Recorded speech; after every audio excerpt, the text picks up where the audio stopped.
Hello everyone, welcome to Eklavya IGNOU and this side Sachin. आज मैं आप सभी को MHI 107 के आपके जो PYQs हैं, जहां से आपके पेपर में क्वेश्चन आ सकते हैं, वो सॉल्व करवाने वाला हूं। और वीडियो को एंड तक देखना। आपको वीडियो में जितने भी क्वेश्चंस करवाए जाएंगे वो काफ़ी इंपॉर्टेंट रहने वाले हैं, ठीक है। तो सबसे फर्स्ट क्वेश्चन है हमारे सामने, critically examine the impact of colonial rule on the Indian economy. तो कलोनियल रूल यानी जब अंग्रेज़ों का रूल था हमारे इंडिया के ऊपर, ब्रिटिश इंडिया था जब हमारा, तो हमारे इंडिया की इकोनॉमी पर उसका क्या इम्पैक्ट पड़ा। ये क्वेश्चन काफ़ी इंपॉर्टेंट है, आपको इसको ज़रूर प्रिपेयर करना है। ये शॉर्ट नोट्स में भी आ सकता है, लॉन्ग में भी आ सकता है। और बहुत स्टूडेंट्स कहते हैं सर ये क्वेश्चन तो आया नहीं था। देखो मैं आपको बता दूं, ये जो आपका MHI 107 106 ये सारे सब्जेक्ट्स अपडेट हुए हैं, पूरा कोर्स का स्ट्रक्चर बदल गया है। तो ज़्यादा पेपर्स अवेलेबल नहीं है, सिर्फ 2 ही पेपर अवेलेबल हैं जिसके बिहाफ पर हम ये सब कर रहे हैं, ठीक है। तो जो हमारे पास सोर्सेस हैं, हम PYQs को ही सॉल्व कर सकते हैं इस टाइम पे। तो सबसे पहले हमारे यहाँ पे जो आंसर है, देखो ब्रिटिश कॉलोनियल रूल यानी जब अंग्रेजों का रूल इंडिया में था, वो था 1757 से लेकर और 1947 में हम आज़ाद हो गए थे। तो इंडियन इकोनॉमी में बहुत से बदलाव हुए थे, बहुत से चेंजेस आए थे, क्योंकि ब्रिटिशर्स के रूल से पहले इंडिया जाना जाता था कि एग्रीकल्चर में वो बहुत आगे था। हमारे यहाँ पर बहुत खेती बाड़ी होती थी, ठीक है। सो यहाँ पर इसके अलावा हैंडीक्राफ्ट्स, हाथ से बहुत सी चीज़ें बनाई जाती थी और हम ट्रेड भी करते थे। लेकिन जब ब्रिटिशर्स आए इंडिया में, तो वो सिर्फ और सिर्फ अपना पर्सनल इकोनॉमिक इंटरेस्ट, अपना फ़ायदा देखते थे, वो भी पैसे से रिलेटेड। वो हमारे वेलफेयर के लिए यहाँ पर नहीं आए थे, उनको अपना बेनिफिट देखना था। सो एज अ रिजल्ट बहुत सारी चीज़ें हुई, जैसे इंडिया में रेलवेज बनाए गए, पोर्ट्स बनाए गए, कम्युनिकेशन सिस्टम डेवलप किए गए। ये सब चीज़ें याद रखना इंडियंस के वेलफेयर के लिए नहीं थी, ये लार्जली डिज़ाइन किया गया था ब्रिटिशर्स अच्छे से ट्रेड कर पाएँ, ब्रिटिशर्स का एडमिनिस्ट्रेशन अच्छे से चल पाए। सिर्फ और सिर्फ इसीलिए ये सब चीज़ें इंट्रोड्यूस की गई थी इंडिया के अंदर। सो ओवरऑल कॉलोनियल रूल जो था, वो आप कह सकते हो कि इंडिया में इकोनॉमिक एक्सप्लॉयटेशन के लिए जाना जाता है। हमारे यहाँ के गरीब लोगों को इन्होंने बहुत तंग किया था, और यहाँ पर बहुत गरीबी थी जिस टाइम पे ब्रिटिशर्स रूल कर रहे थे। और इंडिया जो था वो अंडर डेवलप्ड था, यहाँ पर उन्होंने कोई इतना बड़ा डेवलपमेंट नहीं कर दिया। जितना भी काम उन्होंने किया वो अपने पर्सनल गेन्स के लिए, पर्सनल इंटरेस्ट के लिए किया था। सो देयरफॉर इसका जो इम्पैक्ट है, आप इसको पॉजिटिव और नेगेटिव दोनों एंगल से, दोनों POV से देखोगे तभी समझ पाओगे कि इन्होंने किया क्या था। Transformation of agriculture into a revenue oriented system. देखो हमारे इंडिया में पहले जो एग्रीकल्चर होता था, लोग अपने पेट के लिए भाई फसलें उगाते थे, है ना। सबसे बड़ा चेंज क्या था कि एग्रीकल्चर को ना रेवेन्यू का जुगाड़ बना दिया। अब इन्होंने बहुत सारे टैक्सेशन सिस्टम लेकर आई है, परमानेंट सेटलमेंट, रैयतवाड़ी, महलवाड़ी, आपने पीछे पढ़ा भी होगा, जहां पर ये किसानों से टैक्स लेते थे। हैवी लैंड टैक्स जो थे वो किसानों पर इम्पोज किए जाते थे। अब जो पेजेंट्स हैं, बेचारे किसान हैं, उनको तो भाई अगर मान लो क्रॉप फेल भी हो गई तब भी वो पैसा देना ही देना है। अब इससे होगा क्या, वो बेचारे कर्ज में चले जाएंगे। सो अब एग्रीकल्चर को इम्प्रूव तो नहीं किया, बल्कि ब्रिटिशर्स अपना रेवेन्यू बढ़ाने के बारे में ही सोच रहे हैं। ये नहीं सोच रहे कि कैसे हम खेतीबाड़ी को और ज़्यादा एक्सपेंड कर सकते हैं। सो अब इससे हुआ क्या, वाइड स्प्रेड यानी कि बहुत बड़े लेवल पर गरीबी फैल गई। रूरल इंडिया के अंदर जो लोग गाँव में रहते थे वो बहुत गरीब हो गए, और इससे हमारी एग्रीकल्चरल इकोनॉमी जो होती है वो बहुत वीक हो गई, ठीक है। जो पहले इंडिया जाना जाता था एग्रीकल्चरल इकोनॉमी के लिए, वो अब नहीं रहा। Decline of traditional industries and deindustrialisation, ये बहुत ही इंपॉर्टेंट इंपैक्ट है कि ब्रिटिशर्स के आने से पहले इंडिया बहुत फेमस था। अपने यहाँ पर वो कॉटन टेक्सटाइल बहुत बनता था, यानी कि कॉटन का कपड़ा बहुत बनता था और बिकता भी था। हमारे यहाँ का सिल्क, हमारे यहाँ के हैंडीक्राफ्ट्स, हमारे यहाँ की मेटल इंडस्ट्रीज, जो मेटल का सामान, टूल्स एंड जितने वेपन्स वगैरह बनते थे वो इंडिया खुद बनाता था।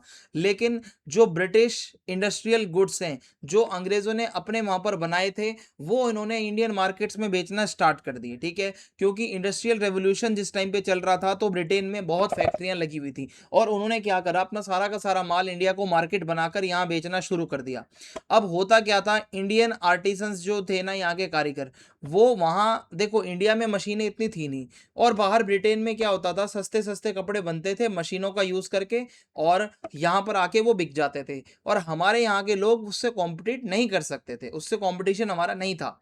सो एट द सेम टाइम हमारा जो इंडियंस का सामान था ना, उसके ऊपर ब्रिटिशर्स ने बहुत रिस्ट्रिक्शंस लगा रखी थी कि हम अपना सामान कहीं बाहर भेज भी नहीं सकते। सो बहुत सी जो हमारी पुरानी पुरानी फैक्ट्रियां थी भाई, वो कोलैप्स कर गई, और बहुत से जो कारीगर थे उनका रोजगार चला गया, और इंडिया धीरे धीरे देखते ही देखते एक सप्लायर बन के रह गया रॉ मटेरियल्स का। यानी कि इंडिया में खुद तो कोई इंडस्ट्री नहीं बनी है, और हमारे यहाँ का भी रॉ मटेरियल वो ले गए अपने देश। तो अब हुआ क्या, फिर अपना वो फिनिश्ड गुड यानी कि बना बनाया सामान आकर इंडिया में बेचने लग गए। सो इसी प्रोसेस को डी इंडस्ट्रियलाइजेशन कहा जाता है। इंडस्ट्रियलाइजेशन मीन्स फैक्ट्रियों का लगना, डी इंडस्ट्रियलाइजेशन मीन्स जो ऑलरेडी एग्जिस्टिंग फैक्ट्रीज हैं वो ही बिल्कुल गायब हो जाना, क्योंकि उससे भाई कोई फायदा ही नहीं हो रहा ना। Commercialisation of agriculture. So britishers ने क्या किया, फार्मर्स को बोला कि जितना ज्यादा हो सकता है ऐसी क्रॉप्स को ग्रो करो जिससे पैसा मिले। ऐसा नहीं है कि सिर्फ वीट और राइस उगाते रहो। सो इनको कहा गया फार्मर्स को, आप कॉटन उगाओ, इंडिगो उगाओ, टी, कॉफी, जूट, ओपियम, यानी कि ये सब ऐसी क्रॉप्स हैं जिससे पैसा बनेगा। फूड ग्रेन्स को छोड़कर बाकी चीजें उगवाई गई। सो ये जो क्रॉप्स हैं सीधी एक्सपोर्ट होती थी ब्रिटेन में, और वहां से फिर बहुत सारा सामान बनता था, इसी को वो बेचते भी थे, यहीं से वो अपने देश का भी डेवलपमेंट कर रहे थे। कहने का मतलब है हमारे फार्मर्स को अच्छे से एक्सप्लॉइट कर रहे थे। So while a few wealthy landlords and traders benefited, यानी कि इस चीज से हुआ क्या, थोड़े बहुत लैंडलॉर्ड्स का फायदा हुआ और जो ट्रेडर्स थे उसका फायदा हुआ। जो बेचारे ऑर्डिनरी फार्मर्स है ना, उनका तो नुकसान हो गया, वो तो मार्केट प्राइस पर डिपेंड रहने लगे, जो भी उगा रहे हैं अब जो मार्केट का प्राइस है उतना ही उनको मिलेगा। अब मान लो कभी सूखा पड़ गया, कभी क्रॉप फेल हो गई, ऐसा थोड़ी हमेशा क्रॉप अच्छी ही होगी, कभी फेल भी हो सकती है। So the lack of food crops increase the risk of famine. अब जब ये हमें फूड क्रॉप्स ज्यादा उगाने दे नहीं रहे हैं, इनको चाहिए पैसा, ये अपना तो सब कुछ उगवा रहे हैं, लेकिन ये नहीं सोच रहे कि अगर इन केस फूड क्रॉप्स नहीं होंगी तो अगर कल को अकाल पड़ गया, खाने की कमी हो गई तो क्या होगा। सो कमर्शलाइजेशन से फायदा हुआ सिर्फ कॉलोनियल इकोनॉमी का, अंग्रेजों का, ब्रिटिशर्स का, इंडियन सोसाइटी को इससे कोई एज सच बेनिफिट नहीं हुआ। Drain of wealth from India. So एक बहुत इंपॉर्टेंट थ्योरी है जो दादा भाई नारोजी ने दी थी, ये था कि जो कॉलोनियल रूल है इंडिया के ऊपर जो हुआ है वो बहुत हार्मफुल था हमारे लिए, क्योंकि इंडिया का बहुत बड़ा हिस्सा जो हमारे यहाँ का वेल्थ, पैसा, वो ब्रिटेन जा चुका था थ्रू टैक्सेस, या जो उन्होंने कंपनियों ने अपना प्रॉफिट बनाया, या ब्रिटिश अधिकारियों की जो सैलरीज थी, सो वहाँ की पेंशन्स वो जो देते थे अपने लोगों को, जो पेमेंट्स होती थी, जितनी भी जो खर्चे होते थे, वो सारा कुछ इंडिया का ही पैसा था जो कि इंडिया से बाहर जाने लग रहा था। So since this wealth was not री इन्वेस्टेड इन इंडिया, ये पैसा वापस इंडिया में नहीं लगने वाला था। सो कंट्री हमारी हो गई पुअर, यानी कि अब क्या हुआ, हम वैल्यूएबल रिसोर्सेस होते हुए भी गरीब हो गए, क्योंकि ये सारी चीजों का आउटफ्लो हो रहा था, सारा का सारा सामान आउट ऑफ द इंडिया जाने लग रहा था और इकोनॉमिक डेवलपमेंट इंडिया का नहीं हो रहा था। ठीक है भाई, तो हमारी यहाँ की जितनी भी वेल्थ है वो आउट ऑफ द इंडिया जा रही है। Development of railways and infrastructure. तो ब्रिटिशर्स ने हमारे इंडिया में रेलवेज बनवाए, रोड बनवाए, टेलीग्राफ लाइन बिछाई और बहुत सारे सी पोर्ट्स बनवाए। अब ये सारा जो डेवलपमेंट हो रहा है ना, इससे ट्रांसपोर्ट एंड कम्युनिकेशन तो आगे बढ़ेगा और इंडिया के अलग अलग रीजन्स आपस में कनेक्ट भी होंगे। लेकिन जो इसका मेन पर्पस है, आप सोचो, ये जो इतना इंफ्रास्ट्रक्चर बनाया जा रहा है, इतना पैसा लगाया जा रहा है, क्या ये हमारे वेलफेयर के लिए है? बिल्कुल भी नहीं। ये सारा का सारा पैसा लगाया जा रहा है ताकि ब्रिटिशर्स का फायदा हो सके। जो भी वो अपना सामान बाहर से ला रहे हैं वो रेलवे में डालकर फटाफट इंडिया के अलग अलग रीजन्स में उसको बेच सकें, अपने ट्रूप्स को, अपने सैनिकों को जल्दी से जल्दी इधर से उधर वो ले जाएं। सो ये जो फैसिलिटीज हैं, बाद में इंडिया की भी मदद हुई इससे, क्योंकि ऐसा तो नहीं है वो अपनी पटरियां उखाड़ के वापस ले गए, वो हमने ही यूज किया है। लेकिन आप कह सकते हो मेनली जो उन्होंने ये बनाया था वो अपने लिए बनाया था। Growth of foreign trade under colonial control.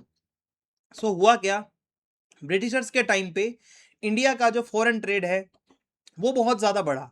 However जो ट्रेड का पैटर्न था अब जो ट्रेड का पैटर्न था वो थोड़ा सा बदल गया था।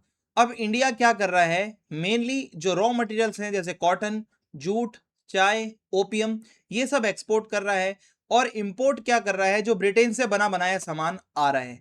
तो अब इंडिया हो गया डिपेंड ब्रिटेन के ऊपर और हमारे यहाँ की लोकल इंडस्ट्रीज हो गई वीक। सो जो प्रॉफिट है ट्रेड का वो ज्यादातर फायदा दे रहा है ब्रिटिशर्स बस को, यानी कि ब्रिटिशर्स मर्चेंट्स को, वहां के ट्रेडर्स को और वहां की कंपनीज को। हमारे इंडियंस का इसमें कोई फायदा नहीं हो रहा है। Recurrent famines and rural poverty. अब हुआ क्या, अंग्रेजों ने जितनी इकोनॉमिक पॉलिसीज बनाई उससे होता क्या था, लगातार लगातार फेमिन्स आते रहते थे 19th सेंचुरी के टाइम पे।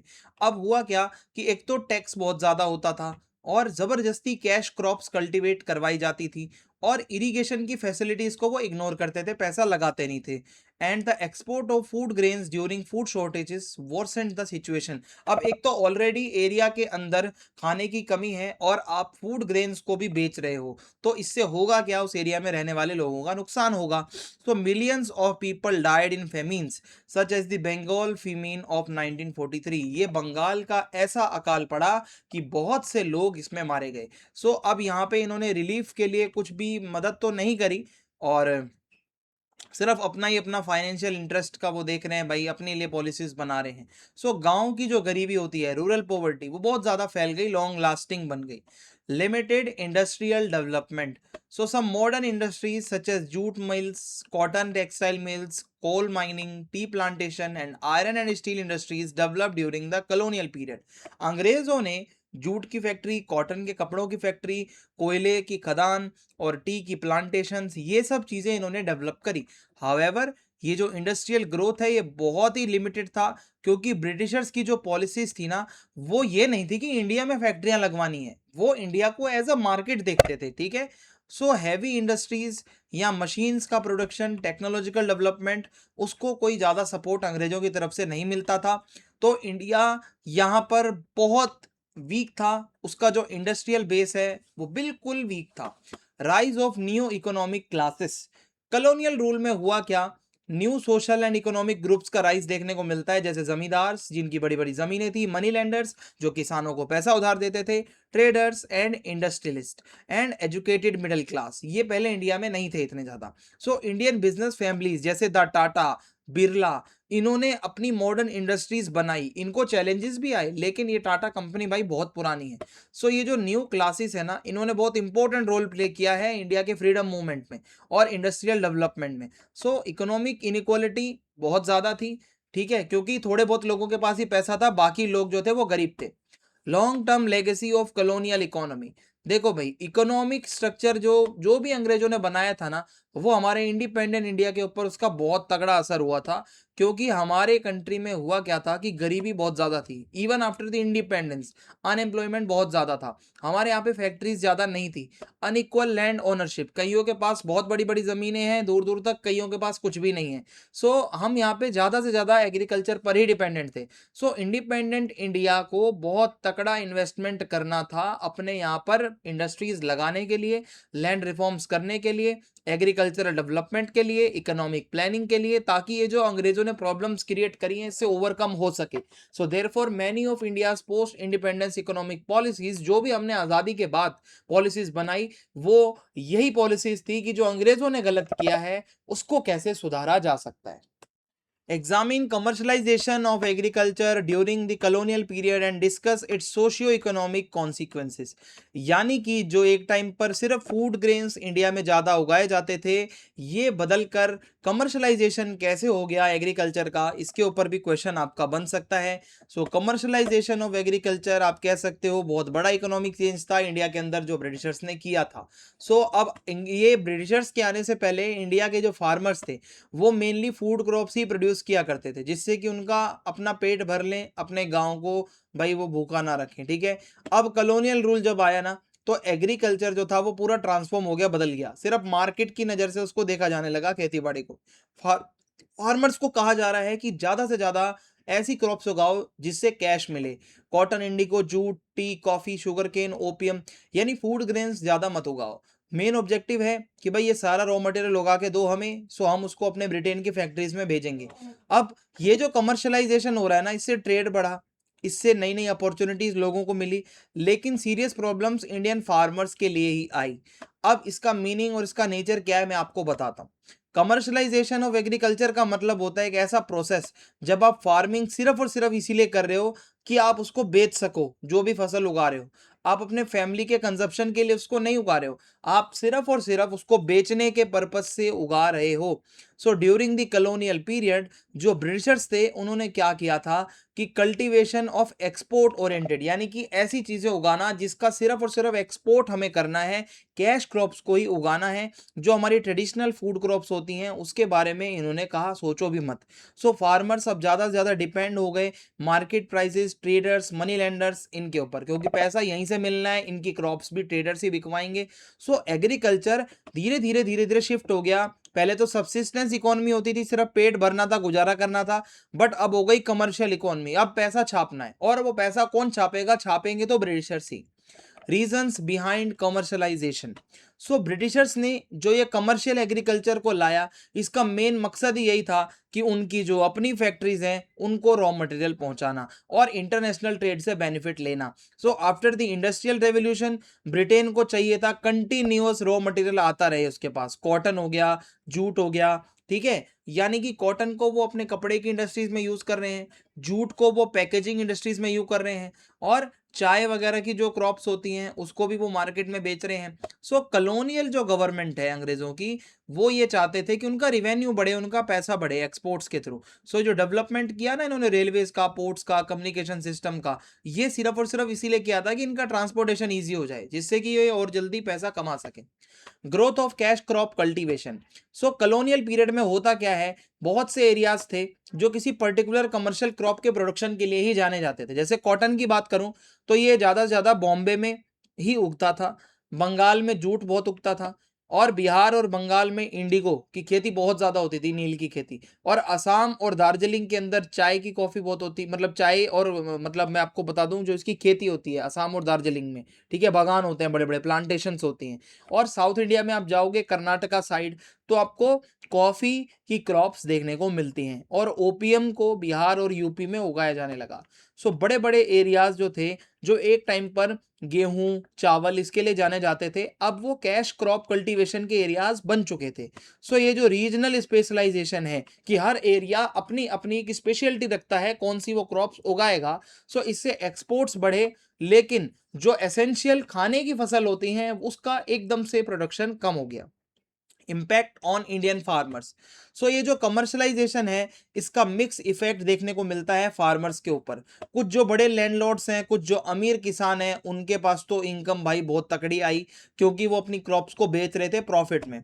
हावेवर जो ज़्यादातर स्मॉल फार्मर्स थे वो सफ़र कर रहे थे, क्योंकि वो भाई पूरे तरीके से डिपेंड थे। अगर मान लो क्रॉप के प्राइस सस्ते हो गए या हार्वेस्ट उनकी फेल हो गई, क्रॉप्स फेल हो गई, तो फार्मर्स जो है ना वो लोन भी वापस नहीं दे सकते थे, इतना पैसा भी नहीं था उनके पास, और वो अपना लैंड रिवेन्यू भी टैक्स नहीं दे सकते थे। सो बहुत से पीजेंट्स हैवीली कर्जे में चले गए थे और अपनी जमीनें भी खो बैठे थे, और कई लोग सुसाइड भी कर रहे थे जो किसान थे। Rise of money landers and rural indebtedness. So commercial agriculture से होता क्या है, जो फार्मर्स है ना वो डिपेंड हो गए थे उधार के ऊपर। अब फार्मर्स पैसा उधार लेते थे अपनी सीड्स खरीदने के लिए, टूल्स खरीदने के लिए, अपना टैक्स देने के लिए। सो इंस्टीट्यूशनल बैंकिंग फैसिलिटीज ज़्यादा होती नहीं थी। लोकल लेवल पे भाई वही आपके साहूकार वगैरह होते थे जो अच्छा खासा ब्याज लेते थे। So many farmers fail to repay, और बहुत से किसान इस लोन को भर ही नहीं पाते थे, ठीक है, और ऐसे में फिर उनको अपना घर बेचना पड़ता था। तो ऐसे में होता क्या है, रूरल इंडेप्टनेस, गांव जो थे ना वो कर्ज में डूबे हुए थे, ठीक है, villages. Decline in food crop production and famines. So देखो सबसे सीरियस कॉन्सिक्वेंसेस क्या हुए कमर्शलाइजेशन के, कि भाई देखो आपने फूड ग्रेन की जो क्रॉप्स है वो तो उगाना ही बंद कर दी, क्योंकि कॉटन, इंडिगो, टी, ओपियम आप इसी पे ज़्यादा फोकस कर रहे हो, और राइस और वीट के लिए तो अब जगह ही नहीं बचेगी ना, क्योंकि आप मोस्टली जगहों पे तो पैसे वाली कैश क्रॉप्स उगवा रहे हो। So during the periods of drought, मान लो सूखा पड़ गया या कभी खेती बाड़ी अच्छी नहीं हुई, फूड की शॉर्टेज हो गई, तो ऐसे में बहुत खाने की कमी होगी, ठीक है। सो ब्रिटिशर्स फिर भी कंटिन्यू कर रहे हैं, हमारा यहाँ का जितना भी प्रोडक्ट है क्राइसिस के टाइम पे भी वो बेचने में लगे पड़े हैं। ये नहीं है कि भाई क्राइसिस के टाइम पे इनके लिए छोड़ दें, ये कुछ यूज कर लेंगे, नो। तो बंगाल का भी फेमिन बताया ना कितने मिलियंस ऑफ दी लोगों की डेथ हुई थी। देन उसके बाद आता है changes in rural society. So commercialisation ने क्या किया, सोशल स्ट्रक्चर बदल दिया रूरल इंडिया का, यानी कि जो विलेजेस होते थे वहाँ की सोसाइटी पूरी बदल गई। जो पैसे वाले लैंडलॉर्ड्स थे, ट्रेडर्स थे, मर्चेंट्स थे, उनका तो खूब फायदा हुआ, ठीक है, लेकिन जो गरीब किसान है बेचारा, जो एग्रीकल्चरल मजदूर है, वो वल्नरेबल हो गया, वो बेचारा बहुत गरीब हो गया। सो इकोनॉमिक इनइक्वालिटीज बहुत ज़्यादा थी, और बहुत से छोटे मोटे कल्टीवेटर्स जो थे ना उनकी ज़मीनें जा चुकी थी, वो अपना लोन भी भर नहीं पाते थे। और जो लैंडलेस, जिसके पास ज़मीन नहीं है और वो मजदूरी करते हैं, वो बहुत ज़्यादा लोग थे, और वो डिपेंड थे अपने मालिकों के ऊपर और साहूकारों के ऊपर, ठीक है, यानी कि इनकी डिपेंडेंस ज़्यादा बढ़ गई थी। जो सेल्फ सफिशिएंट विलेजेस होते थे वो सेल्फ सफिशिएंसी वीक पड़ गई थी। Integration with national and international markets. अब होता क्या है, जब ये कमर्शलाइजेशन हो रहा था तो इंडियन एग्रीकल्चर ग्लोबल मार्केट से जाके कनेक्ट हो गया, क्योंकि railway, road, ports, telegraph system, इससे हुआ क्या, हमारा जो भी एग्रीकल्चर का सामान है, प्रोडक्ट है, वो बहुत जल्दी से दूर दूर तक पहुंचने लगा। सो फार्मर्स जो थे, अब होता क्या है, इंटरनेशनल जो प्राइस होता है, जो डिमांड होती है, उसका सीधा असर फार्मर्स पे पड़ने लगा। अब इससे ट्रेड तो बढ़ रहा है, मार्केट से हम जुड़ रहे हैं, लेकिन यहाँ पे फार्मर्स बहुत ज़्यादा एक्सपोज हो रहे हैं, ठीक है, कि उनके कंट्रोल में कुछ नहीं है। रूरल इनकम बहुत अनस्टेबल हो गई, कभी तो पैसा आ रहा है तो कभी बिल्कुल भी पैसा नहीं आ रहा है, अनसर्टेनिटी बहुत ज़्यादा है। Contribution to nationalist movements. अब जो जितनी भी प्रॉब्लम्स आई, जो मुश्किलें आई कमर्शलाइजेशन की वजह से, तो बहुत सारे पीजेंट्स प्रोटेस्ट भी करने लगे, भाई आवाज़ उठाने लगे लोग, और इससे हुआ क्या, हमारा नेशनल मूवमेंट और मजबूत हो गया, क्योंकि हम तो ऑलरेडी अंग्रेजों के अगेंस्ट आवाज़ उठा रहे थे। सो फार्मर्स ने भी अब भाई अपनी आवाज़ उठाना स्टार्ट कर दी। जैसे इंडिगो रिवोल्ट है 1859 टू 60 का, ये कह रहे हैं कि भाई देखो, जो आप इंडिगो उगवा रहे हो ये बहुत गलत है, इतना टैक्स ले रहे हो। और महात्मा गांधी ने भी किसानों की बहुत मदद की है, जैसे चंपारण सत्याग्रह है, खेड़ा सत्याग्रह है, ये जाते थे, जो भी एक्सप्लॉइटेटिव जो नेचर था अंग्रेजों का, ठीक है, उसके अगेंस्ट ये लोग प्रोटेस्ट करते थे। ओवरऑल सोशियो इकोनॉमिक कॉन्सिक्वेंसेस क्या हुए, तो कमर्शलाइजेशन की वजह से पॉजिटिव और नेगेटिव दोनों ही तरह के कॉन्सिक्वेंसेस देखने को मिलते हैं। एक तो आपका एक्सपोर्ट इंडिया का बढ़ गया, और ट्रांसपोर्ट फैसिलिटीज अच्छी हो गई, मार्केट तक दूर दूर तक हम जुड़ गए, और हमने कुछ मॉडर्न एग्रीकल्चरल चीज़ें भी सीख ली, जो भी खेती बाड़ी से रिलेटेड अंग्रेजों का जो भी ज्ञान है वो हम तक आ गया, कहने का मतलब है। बट नेगेटिविटी बहुत ज़्यादा थी, क्योंकि एक तो रूरल पॉवर्टी, बहुत गरीबी बढ़ गई, कर्जे में लोग चले गए, ज़मीनें कईयों पे है ही नहीं, फूड की शॉर्टेज हो रही है, कभी फेमिन पड़ रहा है, कभी किसानों को तंग किया जा रहा है। सो बैलेंस तरीके से एग्रीकल्चरल डेवलपमेंट नहीं हुआ। ये जो कॉमर्शलाइजेशन हुआ, इसका सीधा सीधा फायदा अंग्रेजों को हुआ है, ब्रिटिशर्स को इसका बेनिफिट पहुंचा है। अब हमारा नेक्स्ट क्वेश्चन है, assess the nature of Indian economic growth during the first 3 5 year plans. So 5 year plans का क्वेश्चन भी पेपर में पूछा जा सकता है, और इसको देखते हैं कि इसमें क्या है। तो देखते हैं 5 ईयर प्लान्स में क्या है और इसका मतलब क्या है। सो इंडिपेंडेंस के बाद, यानी आफ्टर 1947, इंडिया में बहुत से चैलेंजेस थे, पॉवर्टी, अनएम्प्लॉयमेंट, फूड की शॉर्टेजेस, इंडस्ट्रियल प्रोडक्शन तो बहुत कम था, और इंफ्रास्ट्रक्चर भी हमारा ज़्यादा अच्छा नहीं था। अब ये प्रॉब्लम्स को कैसे सॉल्व करना है, इससे कैसे ओवरकम करना है, तो गवर्नमेंट ने क्या करा, एक सिस्टम अडॉप्ट किया, जिसे 5 ईयर प्लान का सिस्टम कहा जाता है। अब ये प्लान इकोनॉमिक डेवलपमेंट है, यानी प्लानिंग कर लो पहले से ही 5 साल की, कि क्या क्या करना है। ये एग्जाम्पल से समझ लो कि आप रोज़ मम्मी से पूछ रहे हो, मम्मी आज क्या खाने में बनाना है, आज क्या बना रहे हो, कल क्या बनाओगे, यानी कि रोज़ सोचने से अच्छा है कि पूरे हफ्ते का प्लान बना के एक ही बारी में सोच लो, मंडे ये करना है, ट्यूसडे वो करना है, वेंसडे ये करना है, तो होगा क्या, प्लानिंग रहेगी। सिमिलरली इंडिया में भी रोज़ रोज़ ये पूछने से अच्छा है कि भाई आज हम एग्रीकल्चर पे पैसा लगाएं, हॉस्पिटल पे लगाएं, या सड़कों पर लगाएं, कहाँ लगाएं, तो बेटर है 5 साल का एक प्लान बना लो, उसके अकॉर्डिंगली हर 5 5 साल में अलग अलग जगहों पर पैसा लगाओ। सो ये जो प्लान्स है ना, इसमें बहुत सक्सेस भी मिली है एग्रीकल्चर में, इंडस्ट्री के फील्ड में, इंफ्रास्ट्रक्चर में, लेकिन आप कह सकते हो बहुत सी दिक्कतें भी आती हैं। ग्रोथ बहुत कम है इंडिया में, पॉपुलेशन बढ़ती जा रही है, और एक्सटर्नल क्राइसिस बहुत बार आ सकते हैं, जैसे वॉर हो जाती है कई बारी, मैं आपको बताऊंगा अभी आगे चल के। सो ये जो इकोनॉमिक ग्रोथ है ना, कोशिश तो हमने करी कि प्लानिंग के साथ हो, और स्टेट कंट्रोल सब कुछ करे, जो सरकार है उसके अंडर में सब कुछ रहे, बैलेंस तरीके से सब कुछ हो, लेकिन चैलेंजेस जाते थोड़ी हैं, चैलेंजेस तो रहते हैं। Planned economic development. सो सबसे इंपॉर्टेंट फीचर जो है फर्स्ट 3 5 ईयर प्लान्स का, जो शुरुआती 5 साल के जो 3 प्लान्स आए, उसमें क्या था, सेंट्रलाइज प्लानिंग पे फोकस किया गया था। सेंट्रल गवर्नमेंट डिसाइड करेगी, पूरे देश में एक जैसा प्लान चलेगा। सो प्लानिंग कमीशन इसके लिए बनाई गई, जो कि डिटेल में प्लान बनाती थी, कितने रिसोर्सेज किसको देने हैं, कैसे क्या करना है, प्रायोरिटी क्या रखनी है।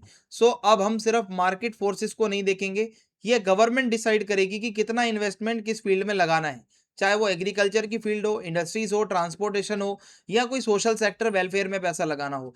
अब इसमें होगा क्या कि नेशनल रिसोर्स, मतलब जो नेशनल देश का डेवलपमेंट करना है, उसमें जो स्केर्स रिसोर्सेज है, जो ऑलरेडी बहुत कम है, उसको सिर्फ देश के लिए लगाना है, उसको बेचना नहीं।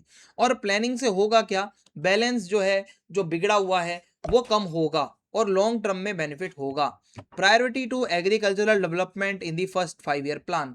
तो सबसे पहला जो 5 साल का प्लान बनाया गया उसमें प्रायोरिटी दी गई खेती की, यानी कि एग्रीकल्चर पे ज़्यादा से ज़्यादा फोकस करना है, क्योंकि इंडिया फूड शॉर्टेजेस फेस कर रहा था। जब हमारा इंडिया आज़ाद हुआ था पार्टीशन के बाद, खाने की बहुत कमी थी। सो बहुत अच्छा खासा पैसा लगाया गया इरिगेशन प्रोजेक्ट्स पर, डैम्स बनाए गए बड़े बड़े, जैसे फॉर एग्जांपल आपका Bhakra Nangal dam, Damodar valley project. इससे हुआ क्या, इरिगेशन की फैसिलिटी अच्छी हो गई, इलेक्ट्रिसिटी, ठीक है, जिसको हम कहते हैं ना पानी से बिजली बनाना, वो स्टार्ट कर दिया हमने। और एग्रीकल्चरल प्रोडक्शन इस 5 ईयर प्लान में बहुत तेजी से बढ़ने लगता है और फूड की अवेलेबिलिटी इंप्रूव होने लगती है। सो आप कह सकते हो पहला प्लान सक्सेसफुल था और ये एक शुरुआत है इंडिया के इकोनॉमिक ग्रोथ की, अभी तो ये स्टार्टिंग थी। देन उसके बाद जब हमने एग्रीकल्चर पे इनफ फोकस कर लिया तो अगला फोकस था हमारा रैपिड इंडस्ट्रियलाइजेशन की तरफ। जो हमारा सेकंड 5 ईयर प्लान बना उस पे हमारा फोकस था कि कैसे अपने यहाँ पर इंडस्ट्रीज को बढ़ाना है। अब इसको गाइड करने वाले कौन थे, पीसी महालनोबिस थे, ठीक है। और गवर्नमेंट ने अच्छा खासा पैसा लगाया बड़ी बड़ी इंडस्ट्रीज में, चाहे वो स्टील की हो, इंजीनियरिंग की इंडस्ट्री हो, मशीनें बनानी हो, पावर की इंडस्ट्रीज हो, प्लांट्स हो, बहुत बड़ी बड़ी इंडस्ट्रीज जैसे भिलाई में, राउरकेला में, दुर्गापुर स्टील प्लांट्स, ये आप मान के चलो उड़ीसा साइड, आपका झारखंड साइड बहुत बड़ी बड़ी फैक्ट्रियां लगाई गई, क्योंकि ये वो एरियाज है जहाँ पे अच्छे खासे मिनरल्स मिलते हैं। सो मेन एम यही था कि इंडिया का एक बेस बनाना है, हमें फैक्ट्रियां अपने देश की मजबूत करनी है कि हम अपनी मशीनें खुद बनाएं और हम दूसरों पर डिपेंड ना रहें। जितना हो सकता है हमें अपना काम खुद करना है। सो इससे क्या हुआ कि एग्रीकल्चर ही सिर्फ हमारे यहाँ नहीं होता, हमारे यहाँ पर हमें इंडस्ट्रियल इकोनॉमी भी बनानी थी, ये उसकी जस्ट एक बिगिनिंग थी। Then expansion of the public sector आता है, यानी कि एक और सबसे इंपॉर्टेंट चीज़ है। फर्स्ट 5 ईयर जो प्लान्स थे, जो 3 प्लान, उसमें ये देखा गया कि जितना ज़्यादा से ज़्यादा जो the government established industries in sectors where private investment was limited, यानी कि सरकार का ही ज़्यादा से ज़्यादा पैसा था, क्योंकि ये जो इंडस्ट्रीज है ना इसमें अच्छा खासा पैसा लगना था, लॉन्ग टर्म इन्वेस्टमेंट चाहिए था, तो सरकार ने खुद पैसा लगाया। पब्लिक सेक्टर एंटरप्राइजेस वर क्रिएटेड, खुद सरकार ने जो अपने एंटरप्राइजेस बनाए स्टील में, माइनिंग में, ट्रांसपोर्ट में, इलेक्ट्रिसिटी में, हैवी इंजीनियरिंग में, यानी कि प्राइवेटाइजेशन इतना अभी नहीं था। हमारी नेशनल इंडस्ट्रियल कैपेसिटी को मजबूत करना था, अभी शुरुआत में ही हमें किसी कंपनी के ऊपर डिपेंड नहीं रहना था।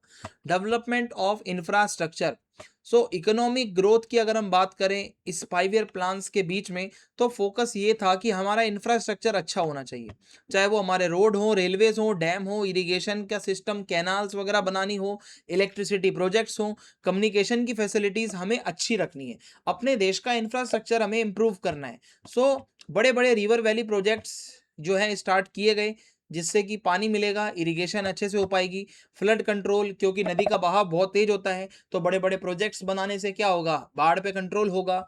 हाइड्रो इलेक्ट्रिक पावर, जो आपकी पानी से बिजली बनाई जाने लगी। सो इंफ्रास्ट्रक्चर अच्छा होगा तो भाई खेती बाड़ी भी अच्छी होगी, फैक्ट्रियों में भी सब सही रहेगा, ट्रेड भी अच्छा होगा। तो लॉन्ग टर्म अगर आप देख रहे हो ना अपने देश को आगे बढ़ाने के लिए, तो इंफ्रास्ट्रक्चर तो आपको भाई इंप्रूव करना ही पड़ेगा।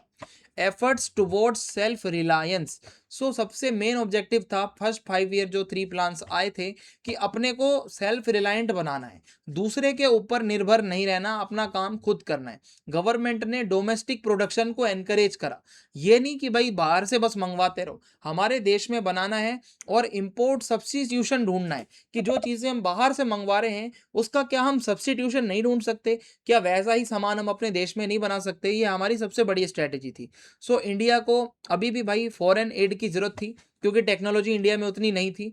सो ये जो प्लान्स थे, आप ये तो नहीं कह सकते कि हाँ कुछ हद तक तो भाई जो इंपोर्ट के ऊपर डिपेंडेंस है वो कम हुई और इंडिया अपना डोमेस्टिकली प्रोडक्शन बढ़ाने लगा। Mixed economic model, so India में ना तो पूरा कैपिटलिज्म आया ना पूरा सोशलिज्म आया, इंडिया में थी मिक्स्ड इकोनॉमी, यानी कि पब्लिक और प्राइवेट दोनों सेक्टर्स डेवलप कर रहे थे, प्राइवेट भी फैक्ट्रियां थी, प्राइवेट कंपनियां भी थी और सरकार भी अपना काम कर रही थी। गवर्नमेंट ने बड़ी बड़ी इंडस्ट्रीज को अपने कंट्रोल में रखा, चाहे वो स्टील की इंडस्ट्री हो, डिफेंस से रिलेटेड जो भी जो है मतलब टॉपिक्स हैं, है ना, माइनिंग की इंडस्ट्रीज हैं, या माइनिंग से रिलेटेड जितना भी काम है, प्रोडक्शन का काम है, ट्रांसपोर्टेशन का काम है, ये सरकार ने अपने अंडर में रखा। और प्राइवेट इंडस्ट्रीज जो थी ना, वो भाई कंज्यूमर गुड्स बनाने के लिए छोड़ दिए, जो लोगों को सामान चाहिए डेली लाइफ में, है ना, एसेंशियल्स में एंड टेक्सटाइल कपड़े वगैरह में। सो ये मेन मेन जो पैसा बनाने वाली इंडस्ट्रीज हैं वो सरकार ने अपने अंडर में ले ली।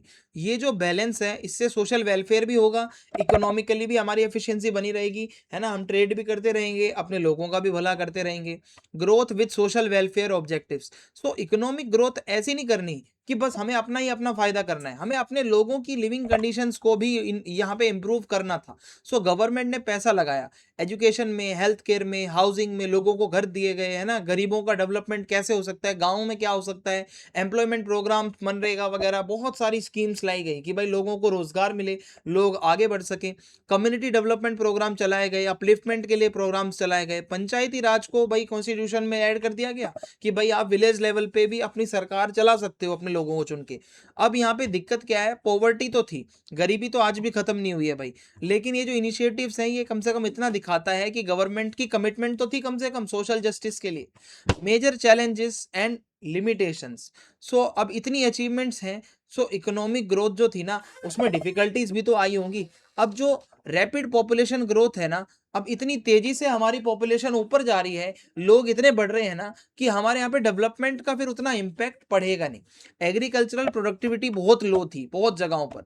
तीसरा जो 5 ईयर प्लान था ना 1961 से 66 तक, उसमें तो बहुत दिक्कतें आई, क्योंकि 1962 में हमारी चाइना से वॉर हो गई, 1965 में पाकिस्तान से वॉर हो गई, और इतने ज़्यादा जगहों पे सूखा पड़ गया। तो इतना पैसा तो हमारा वॉर्स में ही लग गया और सूखे में लग गया, तो हम डेवलपमेंट के लिए क्या ही पैसा निकाल पाएंगे।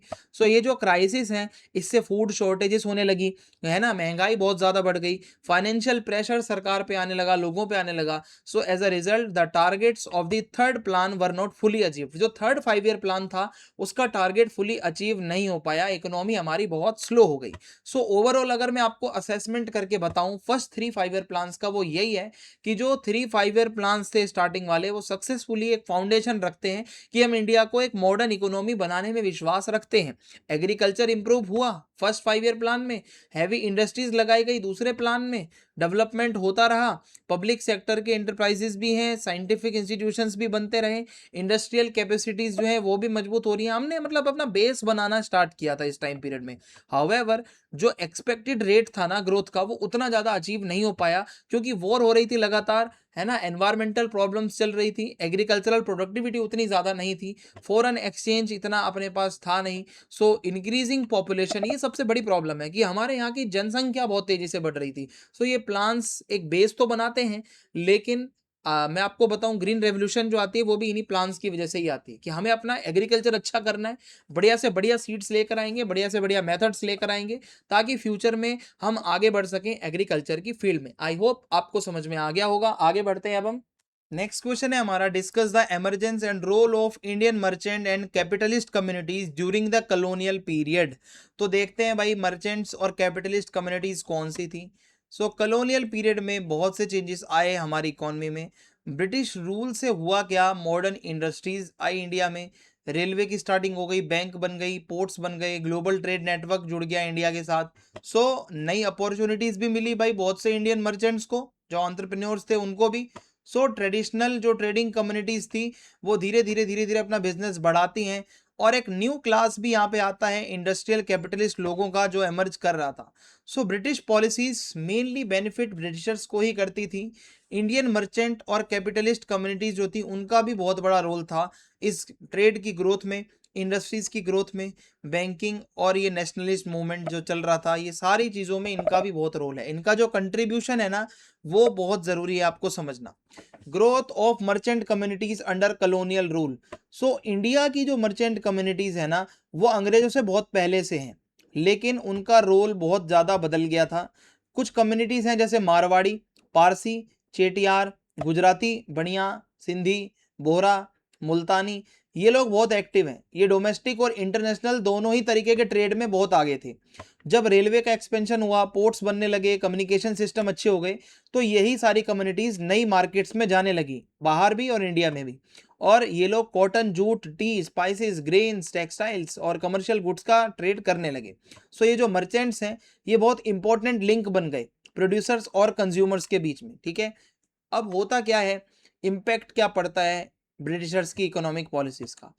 अब जो कॉलोनियल गवर्नमेंट है वो एनकरेज कर रही है एक्सपोर्ट ऑफ रॉ मटेरियल को, कि जो इंडिया में रॉ मटेरियल है वो उगा के बेचो और इंपोर्ट करो ब्रिटिशर्स का बना बनाया सामान।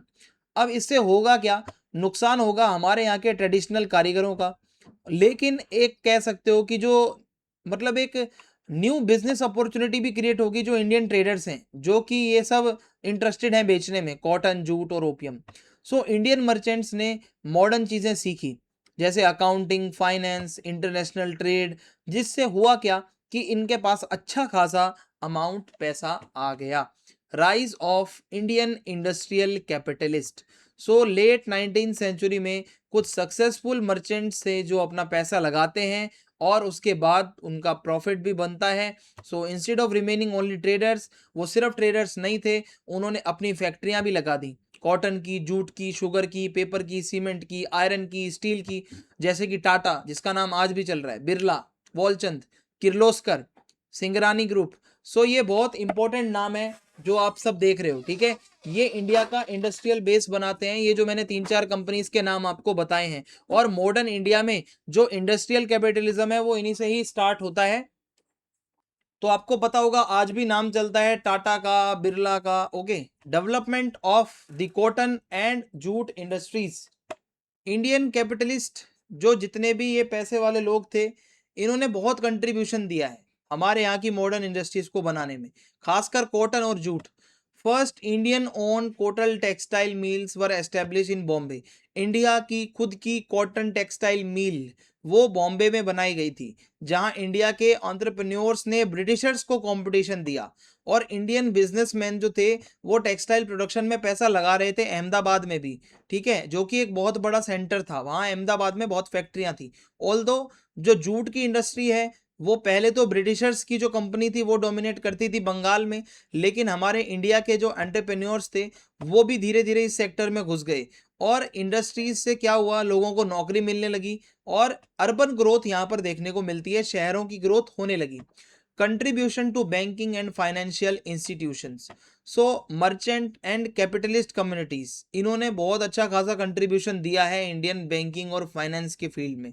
होता क्या है, traditional system such as hundi and indigenous bankers continue to support trade.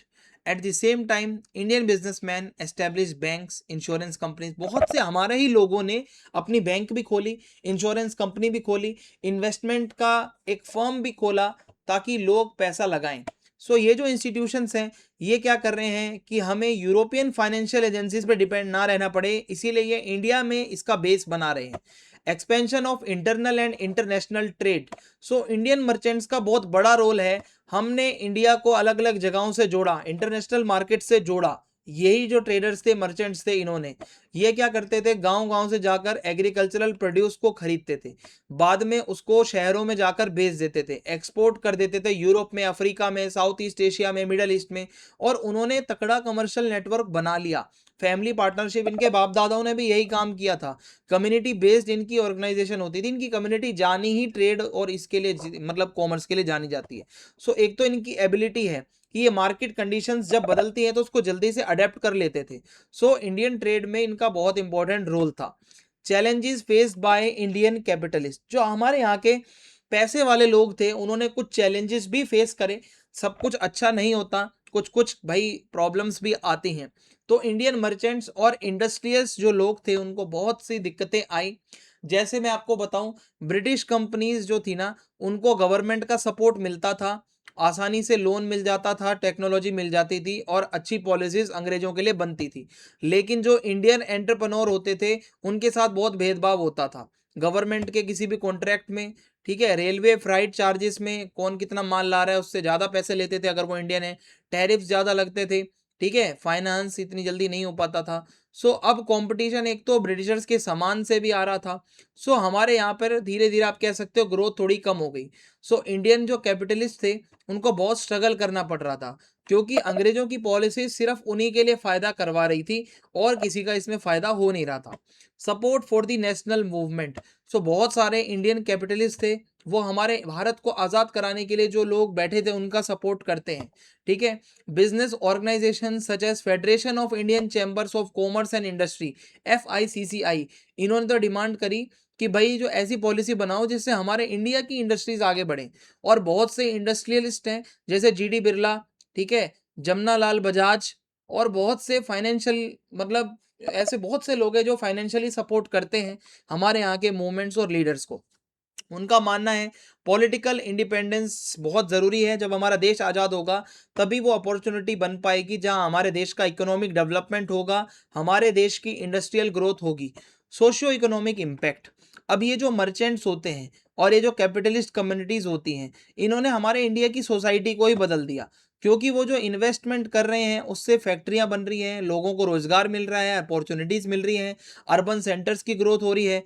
ठीक है। मॉडर्न बिजनेस ऑर्गेनाइजेशंस की ये कुछ नया लेकर आ रहे हैं और एंटरप्रेन्योरशिप को ये प्रमोट कर रहे हैं, टेक्नोलॉजी को सीखना सिखा रहे हैं, इंडस्ट्रियल एजुकेशन लोगों को दे रहे हैं। सो इंडस्ट्रियल ग्रोथ बहुत कम थी अगर हम कंपेयर करें बाकी के देशों के साथ, तो भाई कंपैरिजन तो नहीं कर सकते क्योंकि हमारी ग्रोथ उतनी ज़्यादा नहीं थी। लेकिन इन्होंने क्या करा, इंडिया को बहुत हेल्प करी कि आप प्रॉपर तो यार एक खेती बाड़ी से हटकर एटलीस्ट कुछ तो करो, कुछ तो डाइवर्सिफाई करो खुद को। अब इसको थोड़ा ओवरऑल अगर आप असेस करोगे इनके रोल को, तो आपको ये देखने को मिलेगा कि जो इंडियन मर्चेंट हैं और जो कैपिटलिस्ट जो पैसे वाले लोग हैं, बिरला, टाटा, ये मतलब इन कम्युनिटीज़ का बहुत बड़ा रोल है। ठीक है। इकोनॉमिक डेवलपमेंट जो कॉलोनियल टाइम पीरियड में इन्होंने किया है इंडिया के अंदर, इन्होंने सक्सेसफुली देखा कैसे इकोनॉमिक कंडीशंस बदल रही हैं। इन्होंने बहुत स्ट्रॉन्ग तरीके से जो है अपना भाई कमर्शियल और इंडस्ट्रियल एंटरप्राइजेस बहुत मतलब मजबूत, आज तक इनका नाम चलता है टाटा बिरला का।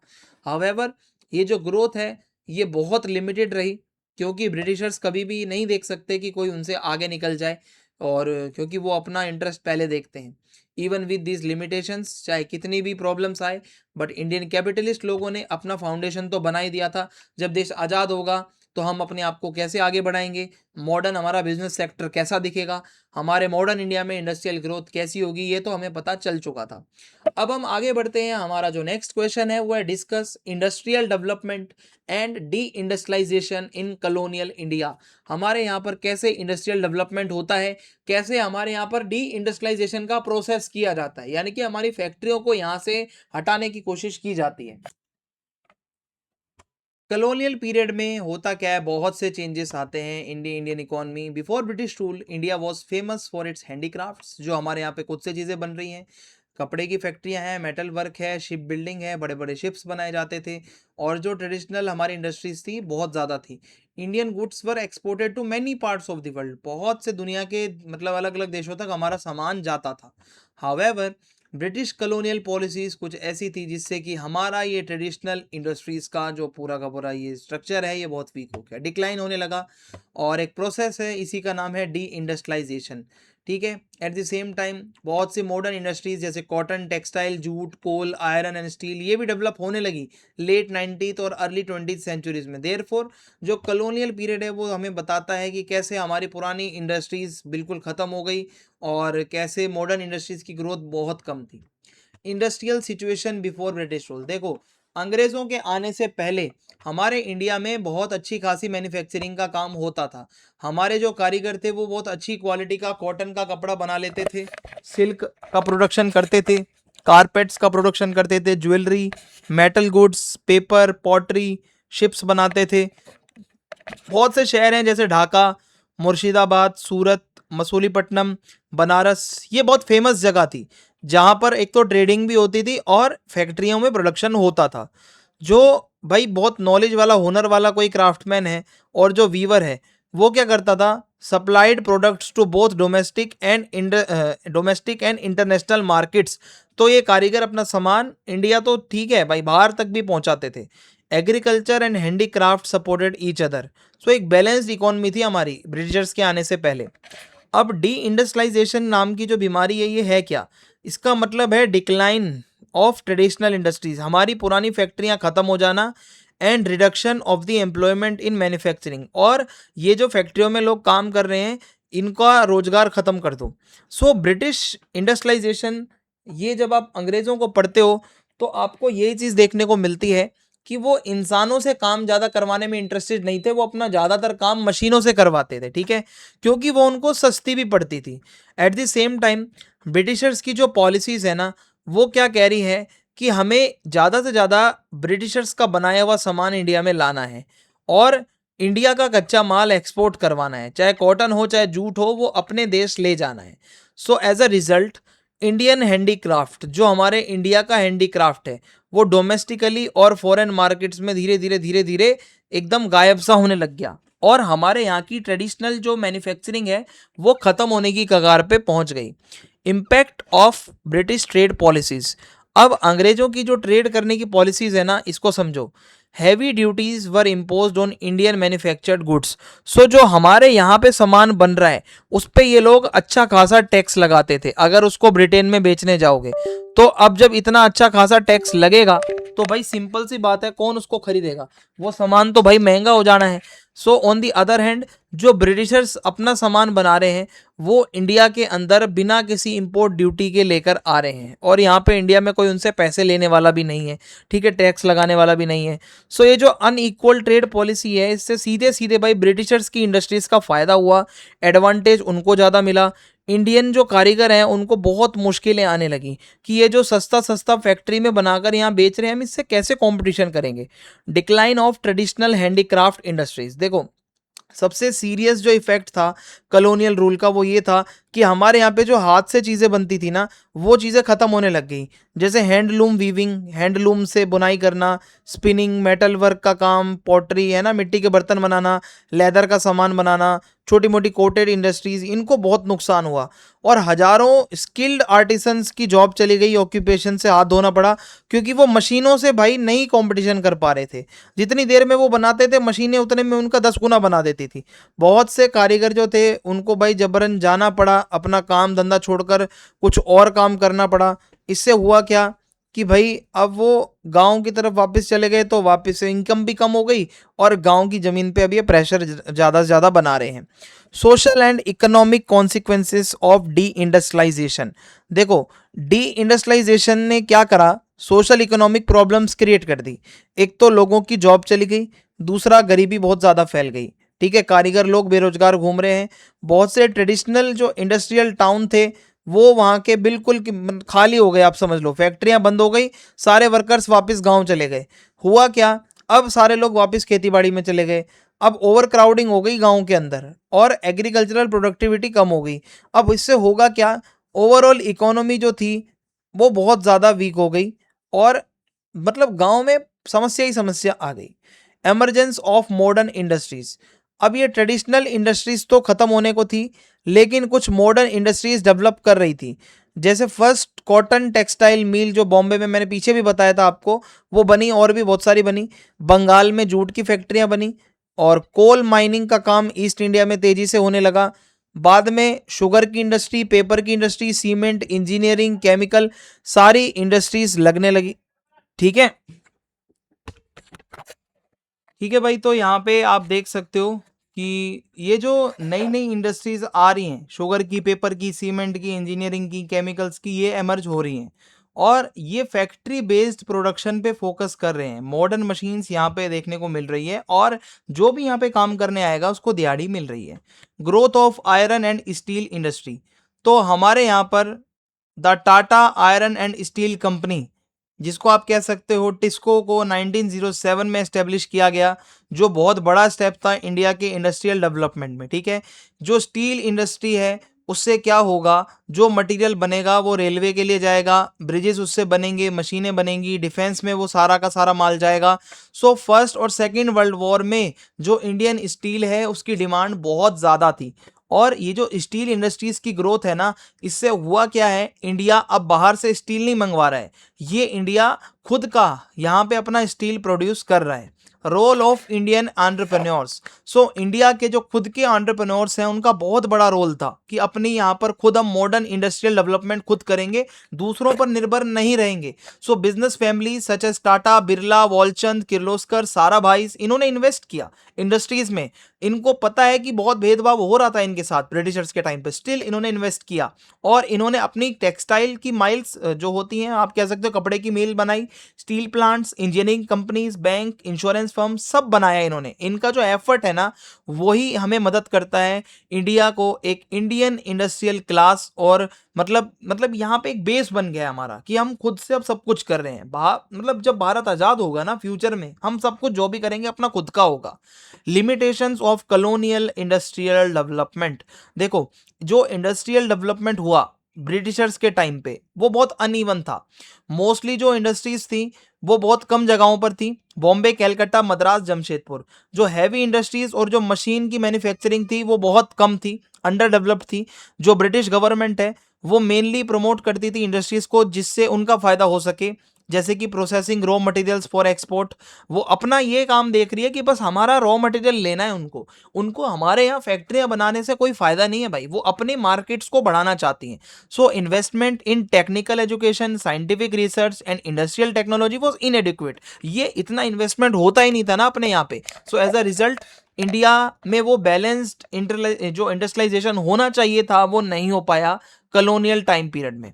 ओवरऑल अगर मैं आपको बताऊं कॉलोनियल इकोनॉमी जो है अंग्रेजों के टाइम पे, उसमें दोनों ट्रेंड एक साथ देखने को मिल रहे हैं। एक तरफ तो जो पुरानी इंडस्ट्रीज हैं, जो हैंडीक्राफ्ट्स की चीजें हैं, जो पुरानी पुरानी चीजें हैं वो डिक्लाइन हो रही हैं क्योंकि ब्रिटिशर्स की पॉलिसीज बहुत खराब थी, बाहर का कंपटीशन बहुत तगड़ा था, हमारे यहाँ के पुराने ट्रेडिशनल जो लोग थे वो उनसे कॉम्पीट नहीं कर पा रहे थे, टेक्नोलॉजी उतनी नहीं थी। Eight the same time modern industries जैसे मैंने आपको बताया, हमारे इंडियन एंटरप्रेन्योर्स टाटा, बिरला, ये सब लोग आए, इन्होंने अपना एक बेस बनाया। हाउएवर मॉडर्न इंडस्ट्रियल ग्रोथ बहुत लिमिटेड थी, कम लोगों बहुत कम लोगों तक ये ग्रोथ थी, कम लोग ही ये सब कर पाए, अपने को आगे बढ़ा पाए। सो ओवरऑल इंडस्ट्रियल डेवलपमेंट जो था कॉलोनियल टाइम पीरियड में वो बहुत इनकम्प्लीट था, वो पूरे इंडिया में नहीं था, और सिर्फ अगर था भी तो वो ब्रिटिशर्स के अकॉर्डिंग था। अंग्रेज जो चाहते थे वो वैसा ग्रोथ का काम, डेवलपमेंट का काम करते थे, बाकी कुछ भी नहीं था। Critically assess the condition of labour and the working class in colonial India. देखते हैं भाई लेबर और वर्किंग क्लास के ऊपर अगर सवाल आता है तो आप उसको कैसे सॉल्व करेंगे। The growth of modern industries, जब नई नई इंडस्ट्रीज बनने लगी ब्रिटिशर्स के टाइम पीरियड में तो एक नया वर्किंग क्लास देखने को मिलता है।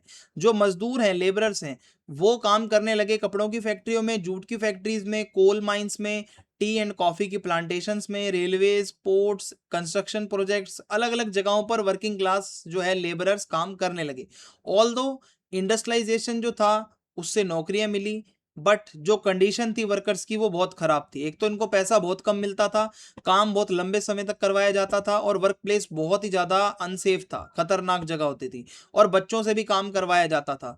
लीगल कोई प्रोटेक्शन थी नहीं, कि कोई कानून ही नहीं था लेबरर्स के लिए, तो इनकी लाइफ बहुत डिफिकल्ट थी।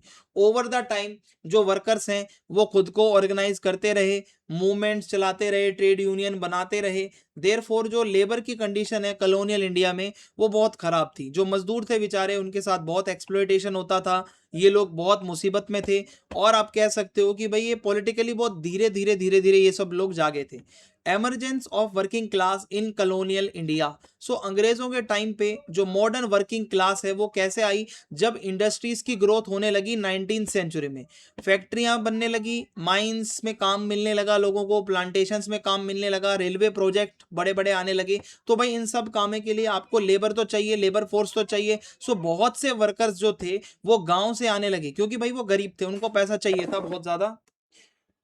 ठीक है भाई, तो अब गांव में गरीबी बहुत है, फेमीन बहुत है, कर्जा बहुत है, लोगों को काम मिल नहीं रहा है, एग्रीकल्चर में भी तो लोगों को कुछ तो चाहिए ना। ये माइग्रेंट सब शहरों की तरफ आएंगे, यही माइग्रेंट्स फैक्ट्री वर्कर बन गए, माइनर बन गए, प्लांटेशन पे काम करने वाले मजदूर बन गए, रेलवे के वर्कर बन गए। पहले ये लोग नहीं काम कर रहे थे, पहले ये लोग खेती बाड़ी ही करते थे, लेकिन जब सब जगह से नुकसान हुआ तो फिर इनको कुछ तो करना पड़ेगा। सो कॉलोनियल पीरियड में जो इंडस्ट्रियलाइजेशन हुआ, इससे क्या हुआ, एक नया वर्किंग क्लास इंडिया में देखने को मिलता है। Poor wages and economic exploitation. देखो सबसे बड़ी प्रॉब्लम क्या है वर्कर्स की, उनको पैसा बहुत कम मिलता था। जो एम्प्लॉयर्स होते थे ना, वो सिर्फ उतना ही पैसा देते थे जिससे कि उनका सर्वाइवल चल सके। कंपनी ओनर्स का बड़ा फायदा होता था, वर्कर्स का बेनिफिट नहीं होता था। वेज डिफरेंसेस, बहुत बड़ा डिफरेंस होता था। जो यूरोपियन वर्कर होते थे उनको ज़्यादा पैसा मिलता था, इंडियन वर्कर्स को इतना पैसा नहीं मिलता था। ठीक है, बहुत कम सैलरी मिलती थी, काम वही सेम करवाया जा रहा है लेकिन उसी काम का पैसा अंग्रेजों को ज़्यादा मिलता था। और इरेगुलर एम्प्लॉयमेंट, कभी भी काम से हटा दिया जाता था, सीजनल वर्क होता था, तो इससे वर्कर्स की इनकम बहुत कम हो गई और बहुत डिफिकल्ट हो गया कि अपनी डेली लाइफ की चीज़ें भी पूरी नहीं हो पा रही थी। जो फैमिली चलाने का काम होता है वो भी सही से पूरा नहीं हो पा रहा था। Long working hours and harsh working conditions. So जो लेबरर्स होते थे, बहुत लंबे समय तक उनसे काम करवाया जाता था और वो भी बहुत डिफिकल्ट कंडीशंस में। और फैक्ट्रीज के अंदर जो वर्कर्स होते थे, वो 10 से 14 घंटे तक भी पूरे दिन में काम करते थे और उनको प्रॉपर रेस्ट तक भी नहीं मिलता था। जहां पर ये लोग वर्क प्लेस में काम करने जाते थे ना, बहुत क्राउड होती थी और वेंटिलेशन तो थी नहीं, ज़्यादा हवा भी नहीं आती थी सही से, अंधेरे में ये लोग काम करते थे और सेफ्टी मेजर्स भी नहीं थे। बहुत लोग एक्सीडेंट से मर जाते थे और ये बहुत कॉमन है, फैक्ट्रियों में एक्सीडेंट होते ही रहते थे, माइंस में एक्सीडेंट होते ही रहते थे, क्योंकि मशीनें बहुत डेंजरस होती थी और मेंटेनेंस इतनी अच्छी नहीं थी। ठीक है, सो वर्कर्स को बहुत कम अपॉर्चुनिटी मिल पाती थी कंप्लेन करने की, क्योंकि होता क्या था, जो लोग उनको काम पे रखते हैं ना, उनका बहुत स्ट्रिक्ट कंट्रोल था उनके ऊपर और वो लोग अपने मालिक के अगेंस्ट आवाज नहीं उठाते थे। Child labour and women workers. So जो बच्चे हैं और जो विमेन हैं, वो भी कॉलोनियल वर्कफोर्स, आप कह सकते हो कि अंग्रेज उनसे भी काम करवाते थे। बहुत सी गरीब फैमिलीज अपने बच्चों को फैक्ट्रियों में काम करने के लिए भेजती थी, क्योंकि भाई उनको थोड़ी ज़्यादा इनकम चाहिए थी। और ये जो बच्चे हैं फिर जाके लंबे लंबे घंटों तक वहाँ पर काम करते थे। एनवायरमेंट बहुत अनहेल्दी होता था, मैं आपको बता रहा हूँ कि वहाँ पे सांस लेने तक में भी बहुत दिक्कत आती थी। और इससे हुआ क्या, जिन बच्चों की पढ़ाई लिखाई की उम्र थी वो वहाँ पर काम कर रहे हैं, ठीक है, फिजिकल डेवलपमेंट भी उनका नहीं हो पा रहा है सही से। और जो विमेन है, अब वो भी काम कर रही हैं कपड़े की मिल में, प्लांटेशंस में, है ना, चाय वगैरह के बागान में, माइंस में काम कर रही हैं। लेकिन अब काम ये भी उतना ही कर रही हैं, लेकिन इनको पैसा बहुत कम मिल रहा है। लड़कों को ज़्यादा पैसा दिया जा रहा है, जो लड़कियां हैं उनको कम पैसा दिया जा रहा है। परफॉर्म कर रहे हैं वो सेम टास्क, यानी कि काम वो सेम कर रहे हैं, वर्क वो भी उतना ही कर रही है, लेकिन इतना डिस्क्रिमिनेशन है, जेंडर बायस इतनी ज़्यादा है। सो इनको डिस्क्रिमिनेशन फेस करना पड़ता था और मैटरनिटी बेनिफिट्स भी नहीं मिलते थे। भाई कोई प्रेग्नेंट है, उसका कोई बच्चा हुआ है, कुछ भी नहीं था अंग्रेजों की तरफ से। सो इनह्यूमन बिल्कुल कंडीशंस थी। वर्क प्लेस जो प्रोटेक्शन होती है वो भी नहीं होती थी, कि अगर किसी के साथ बदतमीजी हो जाए तो उसके लिए भी कुछ नहीं था। Exploitation in plantations and mines. So plantation की जो कंडीशन है और जो माइन वर्कर्स की है, वो तो बहुत मिजरेबल थी, बहुत बेकार। जो चाय कॉफ़ी के बागान में और नील की खेती करते थे ना, वहाँ पर जो मजदूर काम करते थे वो दूर दूर से आते थे, ठेकेदार उनको लेकर आते थे और मेथड बहुत बुरे होते थे, उनको ज़बरदस्ती वहाँ पे रखा जाता था। एक बार अगर आपको काम पे लगा दिया तो आपको वहीं काम करना है। वर्कर्स को इतना डिसिप्लिन में रहना पड़ता था और वेजिस इतने कम मिलते थे, उनको जो घर दिया जाता था रहने के लिए वो बहुत बेकार होता था। फ्रीडम भी उनको ज़्यादा नहीं मिलती थी कि वो अपना जॉब छोड़कर कहीं जा भी नहीं सकते, इतनी दूर दूर से उनको लेकर आते थे जो ठेकेदार हैं। कोल माइनर्स, कोयले की खदान में काम करने वाले लोग जो थे, वो भी डेंजरस तरीके से काम करते थे अंडरग्राउंड जाकर, जहां पर एक्सीडेंट भी हो जाते थे, इंजरीज भी हो जाती थी, हेल्थ प्रॉब्लम्स भी बहुत कॉमन थी आए दिन। सो लिविंग स्टैंडर्ड्स बहुत खराब थे, आप कह सकते हो। जो वर्कर्स थे ना, उनको बहुत ज़्यादा बुरा सब कुछ देखना पड़ता था। Lack of labour rights and social security. So workers को कोई लीगल प्रोटेक्शन नहीं मिलती थी कॉलोनियल पीरियड के अंदर। कोई प्रॉपर रूल इनके लिए नहीं बना हुआ था मिनिमम वेजेस का, कि इतनी दिहाड़ी तो इनको देनी ही देनी है, ऐसा कुछ भी नहीं था। वर्किंग आवर भी फिक्स नहीं थे, मेडिकल फैसिलिटीज़ भी नहीं दी जाती थी, पेंशन भी नहीं मिलती थी, कोई इंश्योरेंस भी नहीं था, अगर कुछ डेथ हो जाए या कुछ हो जाए, एक्सीडेंट हो जाए, कुछ भी नहीं था।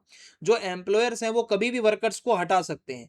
और compensation for workplace accidents was rare, अगर कोई काम करते हुए मर गया तो उसका मुआवजा भी नहीं मिलता था।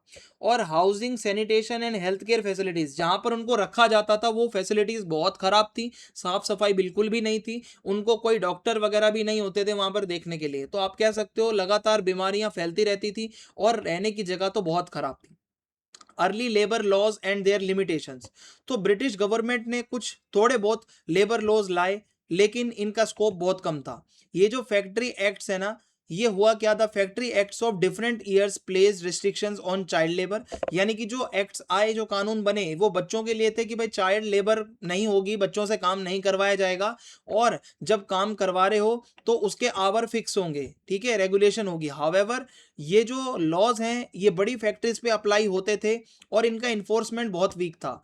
बहुत सी इंडस्ट्रीज में, प्लांटेशंस में, छोटी छोटी वर्कशॉप्स में ये लोग अभी भी काम कर रहे थे, बच्चों से काम करवा रहे थे। So labour legislation provided only limited relief to workers. तो ये जो कानून बन रहे हैं, लेजिस्लेशंस मींस कानून जो लेबर के लिए बन रहे हैं, ये बहुत स्कोप इनका बहुत कम है। छोटी मोटी इंडस्ट्रीज में भी तो काम करवाया जा रहा है ना, तो वहां पर कौन देखेगा। Rise of trade unions and labour movements. So जब धीरे धीरे एक्सप्लॉइटेशन बढ़ने लगा तो वर्कर्स ने अपने को ऑर्गेनाइज करना स्टार्ट किया, अपने राइट्स के लिए आवाज उठाने के लिए सभी वर्कर्स एक हो गए। सो ट्रेड यूनियंस बनने लगी धीरे धीरे, बॉम्बे में, कैलकाटा में, मद्रास में, अहमदाबाद में। जैसे कि इसमें एक नाम आता है, the formation of the all India trade union Congress, AITUC, 1920 में ये बनी। और इसमें इसीलिए ये बनाया गया कि एक प्लेटफॉर्म मिले वर्कर्स को कि वो अपनी आवाज को रख तो पाए, एटलीस्ट अपनी बात लोगों तक पहुंचा तो पाए, अंग्रेजों तक पहुंचा तो पाए।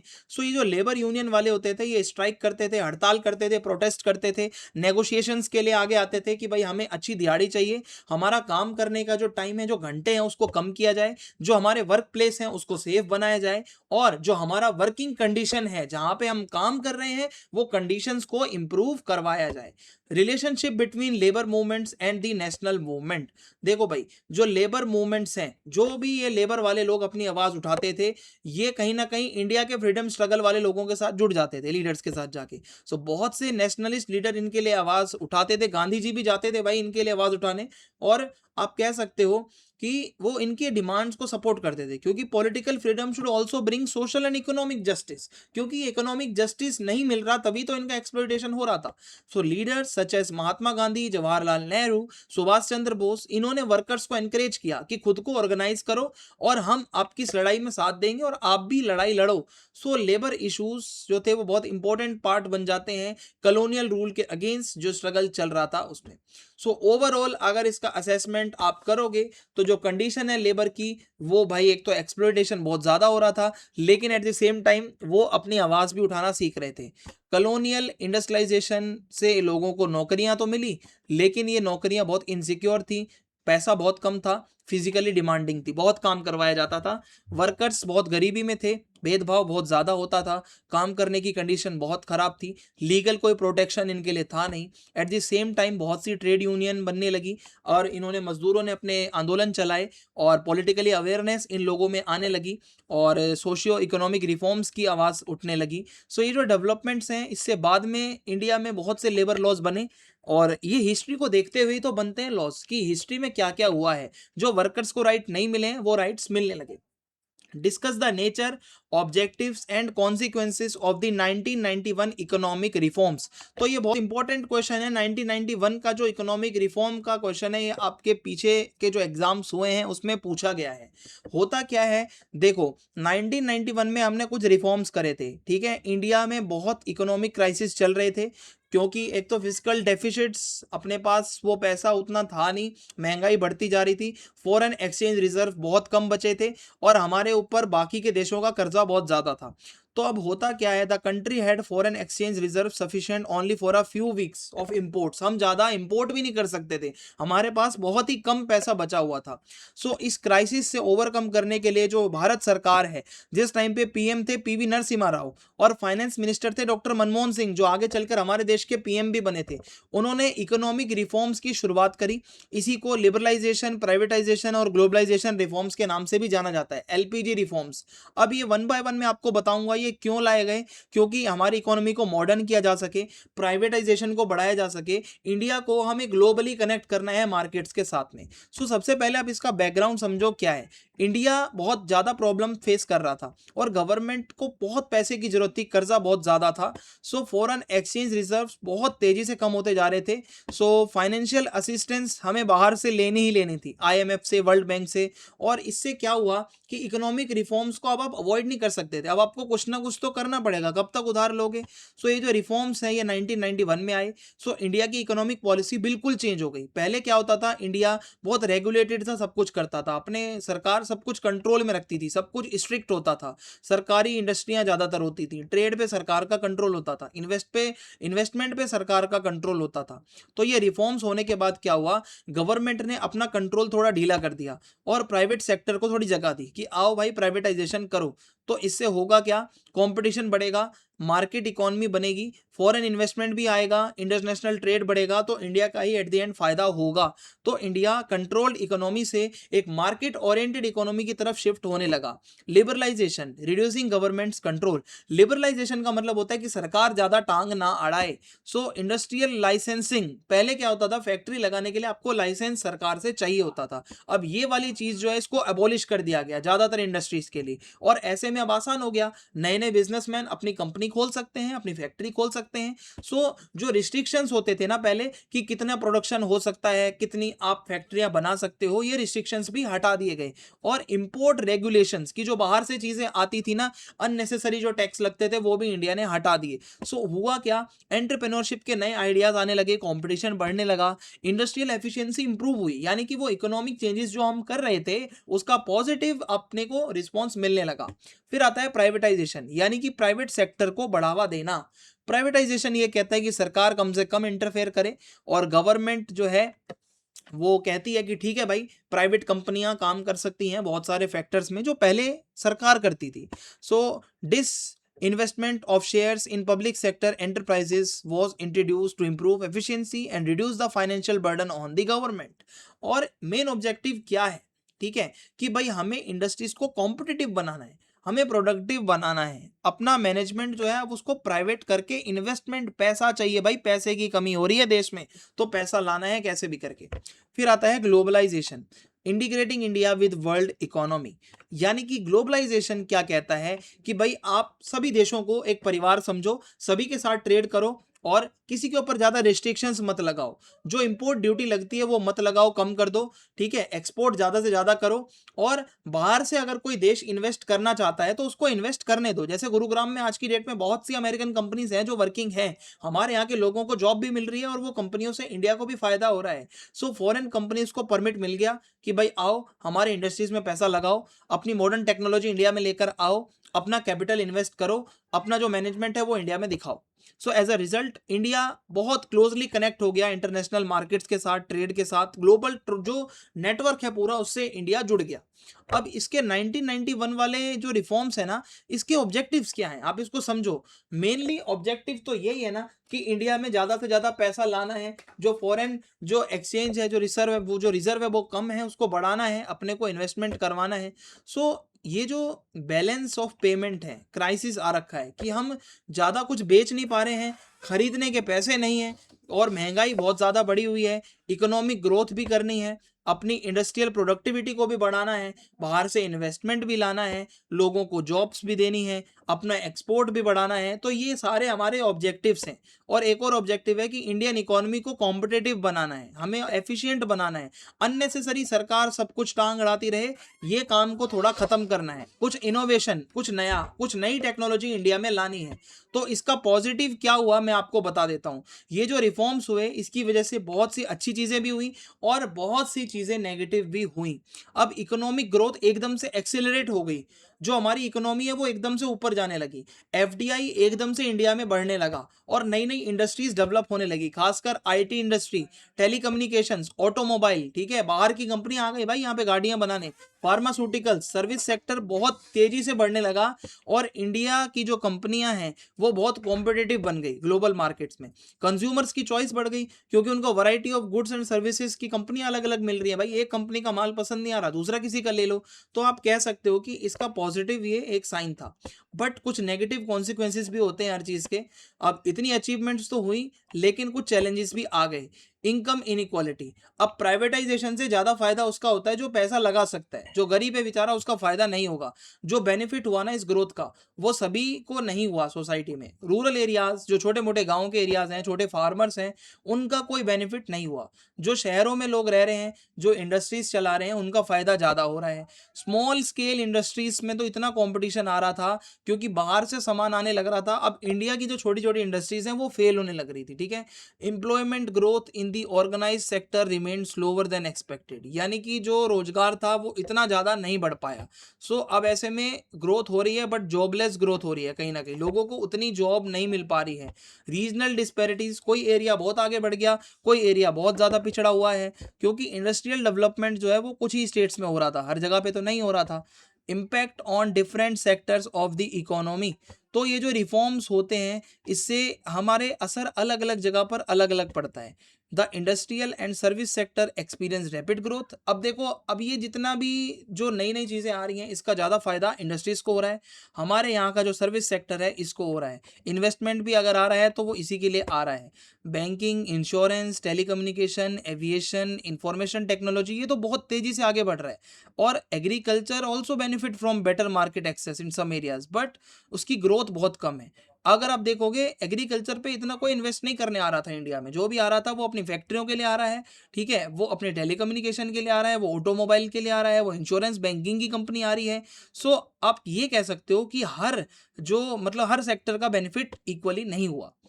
Overall assessment of the 1991 economic reforms, अगर ओवरऑल मैं आपको बताऊं तो इसने हमारे इंडियन इकोनॉमी को पूरा चेंज करके रख दिया।